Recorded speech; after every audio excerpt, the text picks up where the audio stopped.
Oh! So, they're making a remake of this lovely game. I need a headset or something. My desk can't mount a mic stand, so I kind of just have to... Whoa. I kind of just have to... Why is that? Oh. Huh. I was testing if the game worked earlier. Whoops. Yeah, I want to delete. There we go. I needed better audio setup if I'm gonna continue doing these like I have been.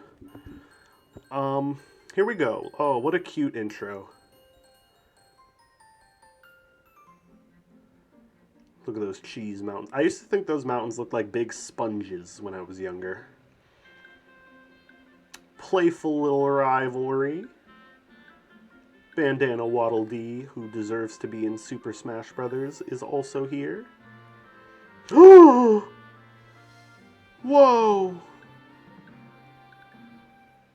Kirby took a little second look at his little cakey. And then we see the Lore Star Cutter, a cool name for a cool ship. I really like this aesthetic of like space pirate ship, except it is broken, which is bad. It's bad for things to be broken, in case you didn't, already figure that one out. Everybody's running to go be helpful now. Yay! This is a great Kirby game. A lot of people swear by Planet Robobot as the best Kirby game. I don't agree because I don't like the end game of that one. Like, the final boss of a video game is very important for me, and I really don't like that the final boss is relegated to a little shooter mission. And it's not like Star Allies, where it's a fun one that's still like a platformer. It just full-on becomes a Star Fox level, and it's weird. It's got a good plot, but I think all the latest Kirby games have done a good job of balancing pretty simple plots with interesting, like, lore and world building for this little guy. Help! We're gonna help you, bud! You don't deserve it, but we will.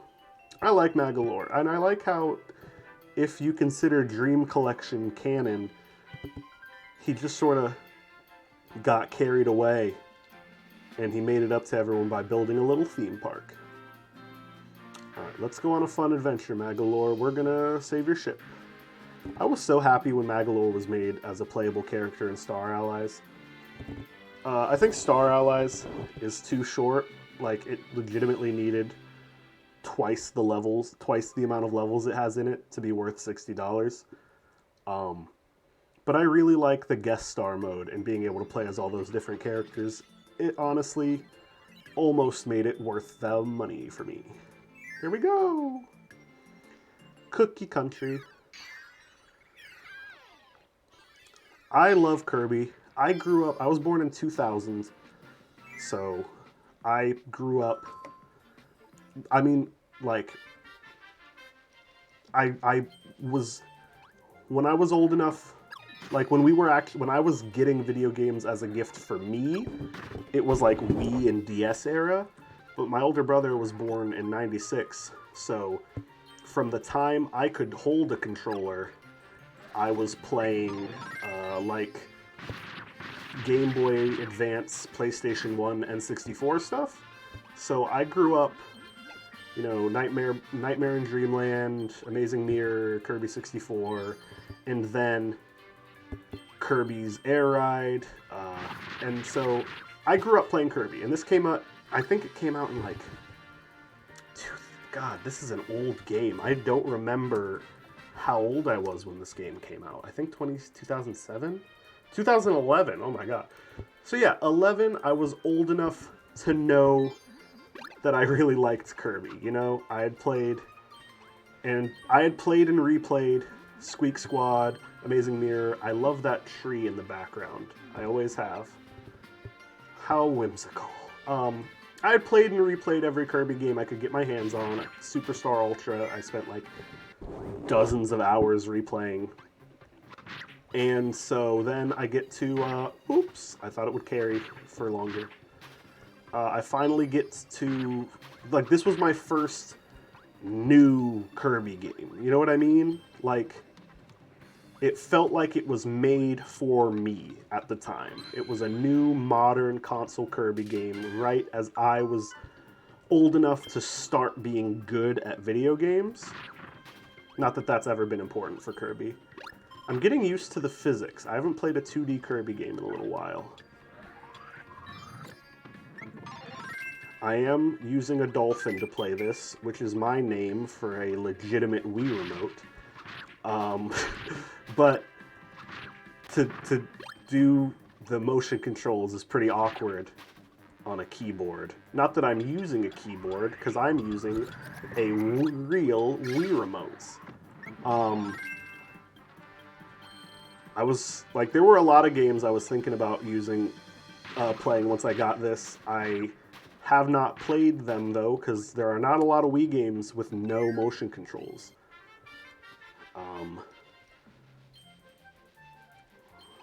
This is a cute game. I love this game, man. Oop, wrong button. Alright.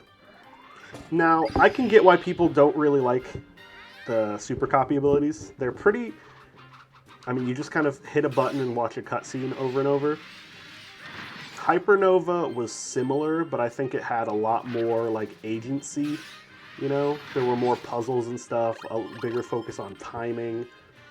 The Robobot armor is cool and mechanically very good, but I feel like, I don't know, you spend more time in it than you do with the super copy abilities in the Hypernova.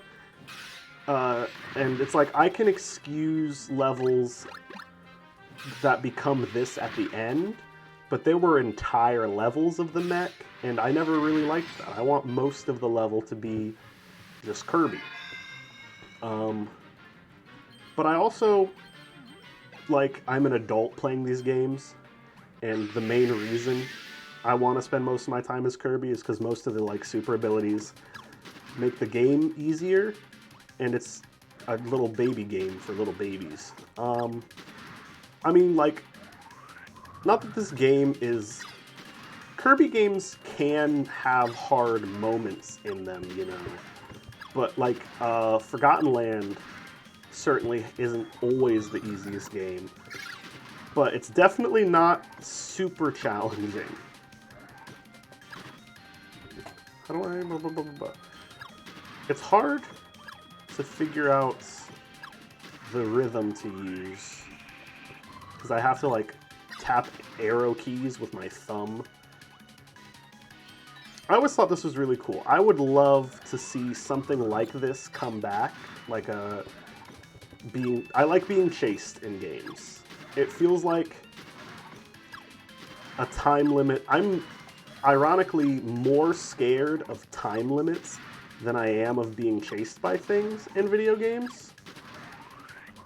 So I really like being chased because it adds pressure without stressing me out. Like, I can see it, I know where it is, so I'm not scared of it. All right, let's go in here. I would love it if, you know, it makes sense that there's only been like 3 interesting copy abilities so far. I mean, 3 copy abilities is the first level, but I would love for them to be the interesting ones. Oh, I don't think this move is even... I don't remember this move being in some later Kirby games. Interesting. I know there are moves, some copy abilities have moves and just lose them in later games, like the Revolution Beam, where you are using the beam ability and you tap the attack button repeatedly in midair and you, like, float slowly while you spin around. I always thought it was weird that that was, like, a cool move that just wasn't in later Kirby games. I feel like don't you want there to be as many cool moves on each ability as possible? And I guess maybe I'm a little bit spoiled by Superstar Ultra, because that game always felt kind of like a beat-em-up. You know, enemies have little health bars, that kind of thing. It was the first game where moves had a move set. ability side movesets. So I always wanted Kirby games to lean more into the platformer beat 'em up. When I first played Star Allies, I thought they were gonna do that because there would be moments where like the screen would stop scrolling. Yes! Oh, I love this copy ability. I'm so sad it wasn't in Star Allies. There would be levels... I don't even remember what I was talking about. Yeah, there's moments in Star Allies where the screen stops scrolling and you have to fight all the enemies to progress. And I was like, finally, it's doing beat-em-up stuff. Except that everything dies in one hit and 3 enemies spawn at a time. And it's just too easy. Especially with 4 of your little allies, it's just like, what's even the point of doing it? If not, it's just kind of padding out the levels. So I still, like, Guest Star did have, like, I really liked you start weaker and you have to collect attack upgrades. I would collect the health upgrades and the speed upgrades and actively avoid the attack ones. Because I want enemies to take more hits to die. I want that. So it was sort of like a self-imposed challenge, I guess. But I would like a Kirby game in the future where that is a thing. You just like have to find power-ups throughout the game that are permanent. Because that's one thing, is that like collectibles in Kirby games sometimes are not as meaningful as in others. Like this one, unlocking the ability rooms and the mini games is neat, but mainly, you know, the interesting thing is the little challenge stages and extra levels. That's what collectibles in these games are usually for. But I miss in Squeak Squad, you know, you found color palette changes, upgrades to your abilities, unlocked secret areas, all kinds of cool stuff that I felt like has been missing from more modern Kirby games. I think Forgotten Land did a pretty good job. Having like the different shops open and stuff was cute. But and definitely the blueprints for upgraded abilities. That felt like a spiritual successor to the ability scrolls in Squeak Squad, and I hope that being able to upgrade abilities is something that always stays in these games. Needle hasn't been in a 2D Kirby game in a while, I think. Because I always liked that this game took abilities that hadn't been in any Squeak Squad style, any Superstar style games, you know? Like, because after Superstar, that was like the last game until this one to have special movesets for abilities. So any ability that didn't appear in Superstar was still pretty basic. But then now it can do this, or it can do... Oh, it can't do it! In the 3DS games, there's a thing where down arrow in midair would create like a under version of this spike. Interesting. There's the wheel, which I always liked, and then you can do this, which is fun and really good for bosses. Ooh, I see you. Haha. So yeah, my ideal Kirby game isn't necessarily difficult, but is a little bit more difficult than what we're currently working with. At least Forgotten Land difficulty. Star Allies was noticeably less difficult compared to even just the last few Kirby games. So I really hope that doesn't end up being a pattern. You know, I hope Forgotten Land is the blueprint for difficulty. I hope upgrading abilities keeps being a thing, optional levels. It was weird that Forgotten Land didn't really have any optional levels. It had those little challenge roads, the treasure roads, which were cute, but eh. And honestly, the treasure roads, I kind of could have done without. I would have preferred maybe if the rare metals or rare crystals or whatever they're called just appeared hidden in the levels.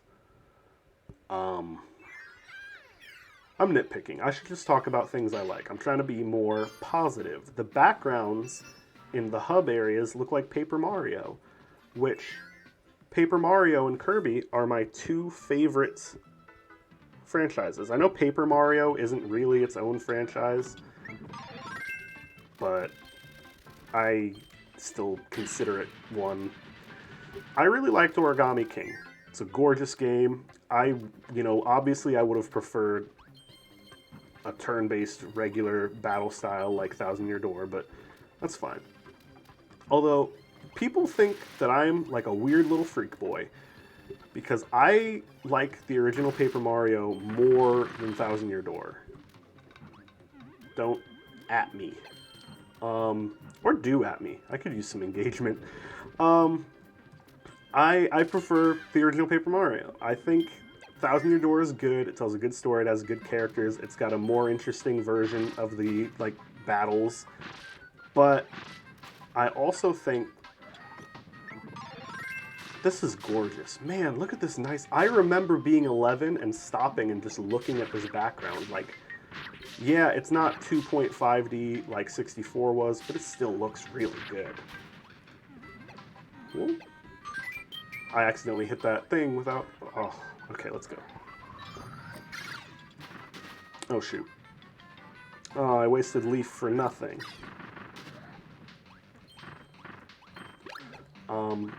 What a good-looking game. Paper Mario 1, great game.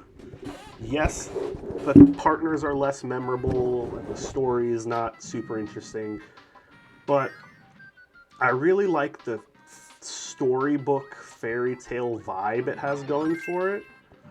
I always have. The scienciness of Thousand Year Door's villains always didn't do it for me. The underground sewer ruins I always thought was really cool underneath Rogueport, but mainly my reason that I prefer the original Paper Mario is because Thousand Year Door has poo-poo stinky level design, in my opinion. I know that having to run back and forth through the woods behind Twilight Town to get to Creepy Steeple back and forth over and over is that's part of the joke, but it's not fun.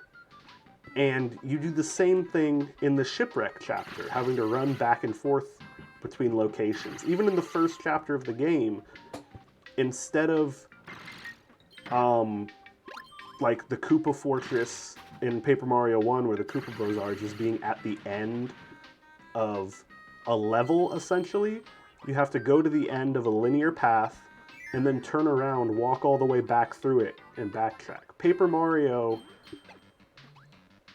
the backtracking needs to be less egregious, and Thousand Year Door is half backtracking. So I've never thought it was that fun, you know?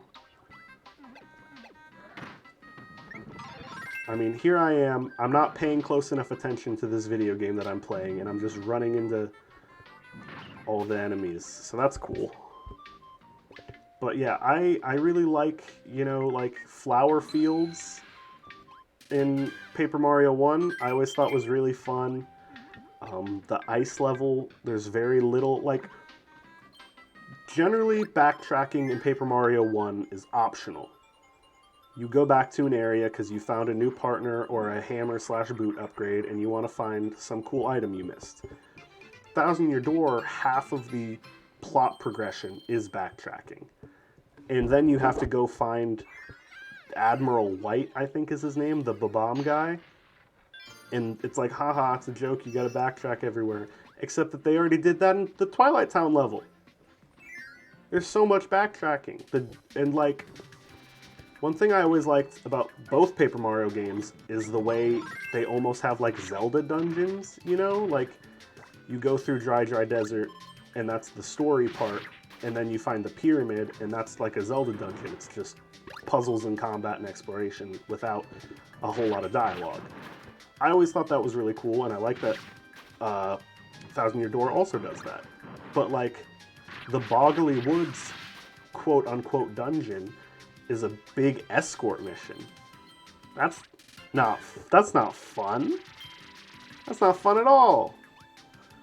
So I've always just kind of not really understood. It feels like a lot of what people love about Thousand Year Door comes at the expense of other things, and I guess people value the story more than the level design, but for me, the level design is like part of why I like Paper Mario games. I like exploring Mario worlds in the context of an RPG. Those enemies would be good if the Archer ability ever comes back. I just said I was going to try to be more positive. I love the original Paper Mario. I love the aesthetic. I love pretty much every chapter in it. There's no stinkers, in my opinion. Like the first one, very simple, very fun. The Koopa Brothers are like an iconic main villain for that chapter. Hooktail is also iconic, but they're like iconic in different ways. The Koopa Brothers are definitely more fun and silly, and Hooktail is like, oh, there's an actual dragon. That's like kind of intimidating when you're 6. That's pretty cool. I love the design of this horn. As a DM, one of these days I'm gonna have a bard in my party, and I'm gonna convince them to play French horn so that I can homebrew this Kirby item as a D&D item. It would probably just like cast shield or something, you know, like you shoot like a rainbow to protect yourself out of the horn and you cast shield with it. But I really like the design of this. A lot of people didn't like the little items in this game, and I kind of get it, you know? It feels kind of weird to have these like Mario-esque power-ups in a Kirby game, but I never minded them. I like them. I always loved flower fields, especially in the original Paper Mario. It's just a really cute area. It's got fun music.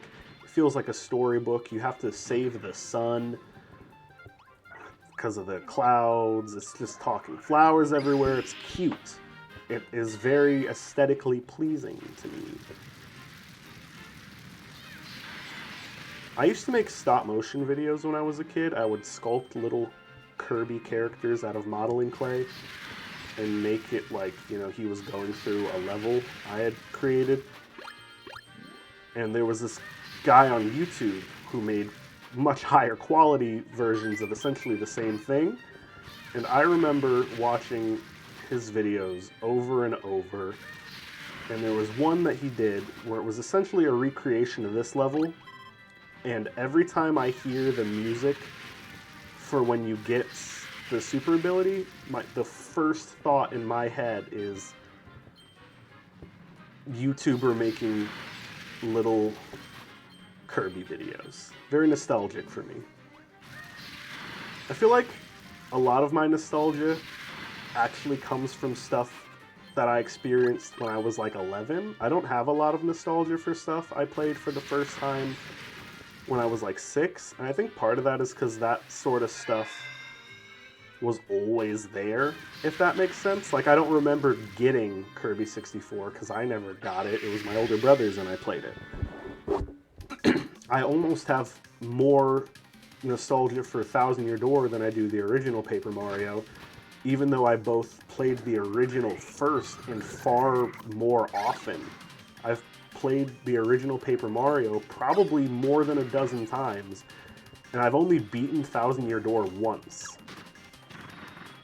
So,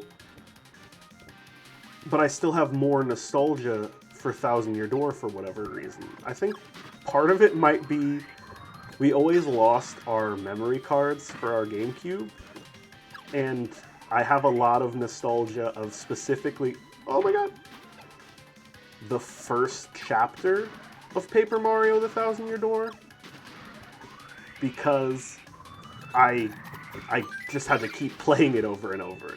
I couldn't progress in the game. I would get as far as I could in a few hours, and then the progress would all be deleted.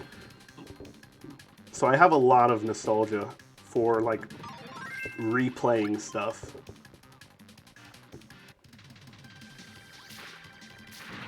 I think most of my Kirby nostalgia is, like, Amazing Mirror. That's around when I was, like, 7. I have heavy nostalgia for the first Mario Galaxy, which we got when I was like 7 years old.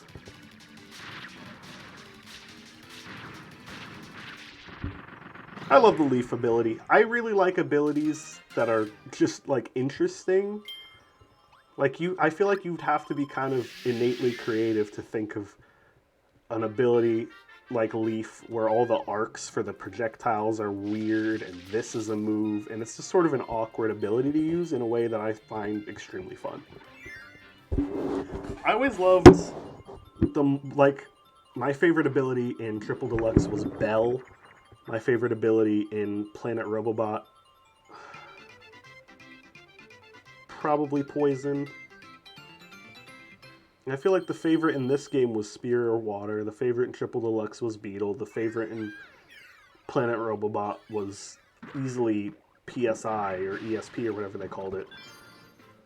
So, which is why I like to spread my love to the underappreciated levels.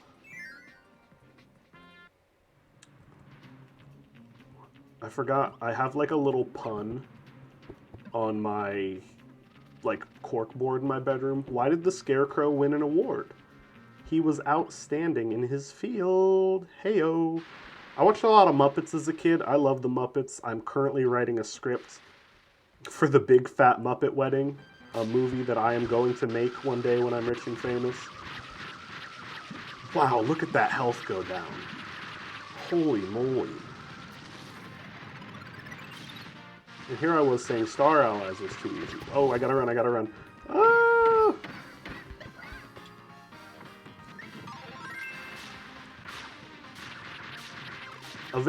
This is like the platonic ideal of Wispy Wood fights in my opinion. I don't know if he does it in this or in extra mode. He starts like having thorns shoot up from the ground. Ah! Interesting pattern. Wispy Wood fights I feel like can be really interesting if you let them be, you know. Sometimes we get Star Allies Wispy Woods, which is fine. He gets big and he jumps around. This game's Wispy Woods actually is probably one of the simplest, so maybe it's not the best. But like you can have Flowery Woods, Clanky Woods. I feel like the potential for Wispy Woods fights is good. And the ores are back. I don't need to watch this cutscene. Hi, Magalore. What's up, bud? I did do it. Thank you. Keep up the good work. What did I get for those energy spears? I truly don't. I can't play these games. I don't have a Wii remote. I can't access those. I guess I could do the sword one. That's what I've unlocked so far.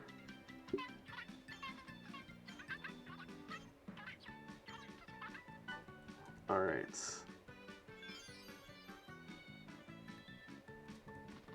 Let's go! Yay! That's what Kermit be saying. Yay! Yay! There's a good episode where they do a This Is Your Life parody, which is so wild. I don't think that is something that's been relevant to a lot of people in a long time. And Kermit is like reintroduced to people from his life, and one of them is his old acting coach, and out comes like a teal Kermit with a receding hairline and a vest, who just immediately starts going, yay! You know, like, I definitely feel like maybe it's a little obvious where Kermit got his shtick, you know? When his acting coach is doing all the same stuff. These levels are always fun. I wish there was one for every copy ability. Because I guess every copy ability, not every copy ability is super mobile, so I can understand why they wouldn't do one for every, but I feel like this was really fun.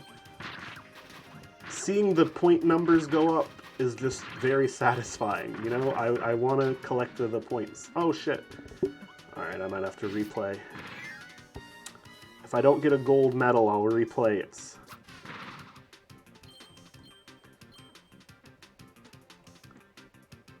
Ooh. My friend wants my help in Elden Ring fighting the dual Crucible Knights. Because he's doing a strength build. My first two builds, my first build was a faith build that almost exclusively used the Ash of War for Halo Scythe and Winged Scythe, because they were both extremely good. You know, one of them prevents NPCs from being able to heal, which is busted, and the Halo Scythe Ring of Light Ash of War like can't be dodged by NPCs, and does good damage, and it does holy damage, which until the end game is not like commonly resisted. So I mostly did a projectile build. I'm gonna retry that and hopefully not get hit. And then my second build was a magic build, where I had, throughout most of the game, I was using carrying spells and gravity spells. I don't remember. I used Saint Trina's sword a lot because it was pretty much the one way of dealing damage I had that wouldn't be magic, but would still scale decent with intelligence, which I needed. Because, you know, sometimes things resist magic, if you didn't know. And then I got the Dark Moon Greatsword, and I pretty much didn't use anything else for the rest of the game.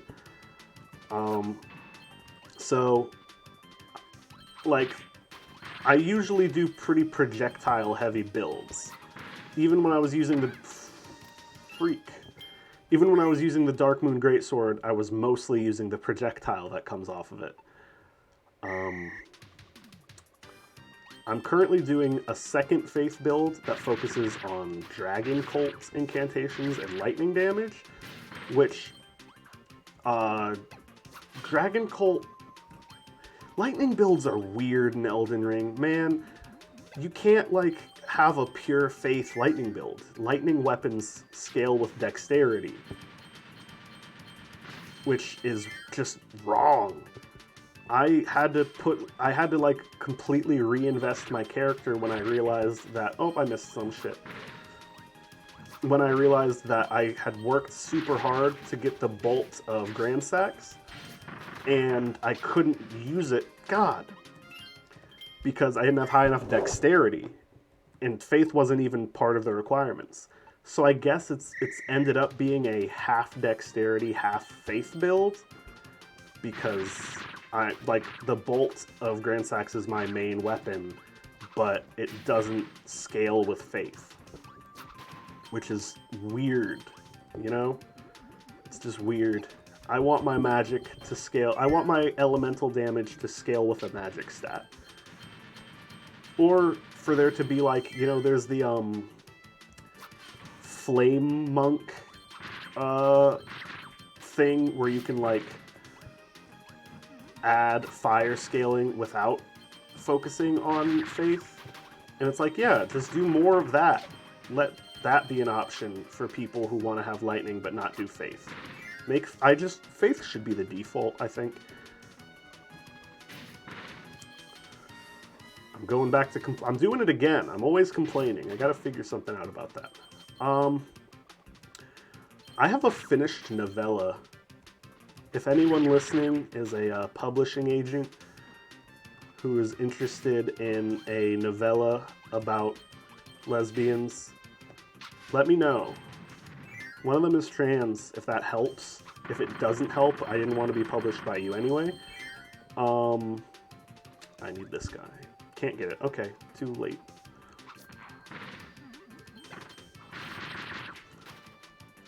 Alright, it's about a girl who's got like a Belle from Beauty and the Beast syndrome, where she really wants to get out of her town that she lives in. God! I got hit. I've never... Oh my god! Really? Okay, gotta retry again. Ugh. And she lives in this, like, mountain town that is a trade hub for airships.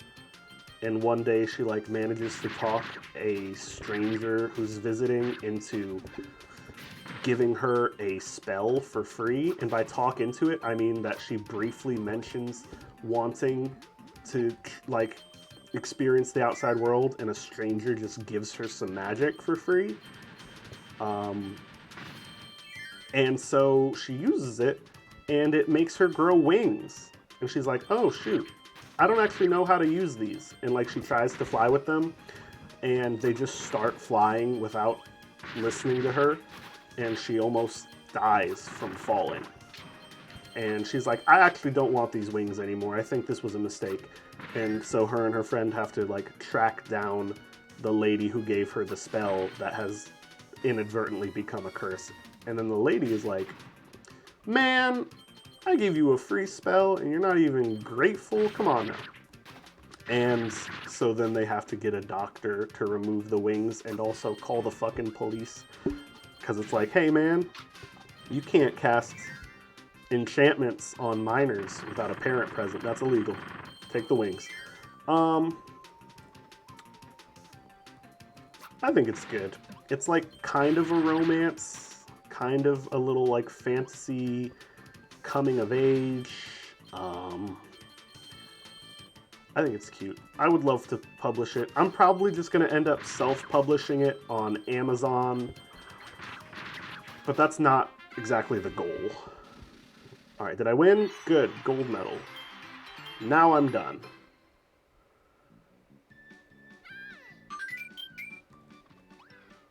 All right. I'm realizing now, I don't think this game unlocks a secret level if you collect every energy sphere. Is that true, game? Yeah, there's no special new levels in Cookie Country. That's okay. But yeah, that is something Triple Deluxe improved upon, is better rewards for collecting all this stuff. Yeah, that's Kirby. I love this game. Probably gonna do like 7 videos of this, where each world is a video, unless I get to like a really long world. Oh my god. I forgot that when I hit exit, it would make the thing really small. Okay. That's a yawn, baby. Thank you for watching me play Kirby and talk about nothing for 40 minutes. Bye-bye.